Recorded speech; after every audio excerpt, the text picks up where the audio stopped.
আপনারা দেখছেন তারাপীঠ নিউজ, সব খবর সবার আগে। এই মুহূর্তের বড় আপডেট, চলন্ত বাসে আগুন লেগে ভস্মীভূত হয়ে গেল পুরো বাস। আরো একবার জানিয়ে রাখি, মুর্শিদাবাদের সাগরদিঘি এলাকায় সরকারি স্টেট বাসে আগুন লেগে ভস্মীভূত হয়ে গেল পুরো বাস। সূত্রের খবর, বহরমপুর থেকে ফারাক্কার উদ্দেশ্যে রওনা হয়েছিল রাজ্য পরিবহনের সেই বাস।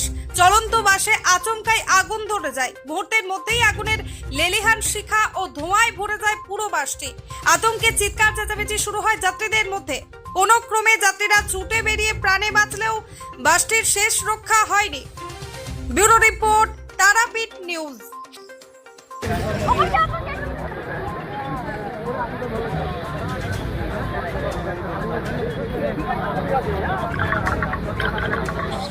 কি জানে কি করে হয়েছে।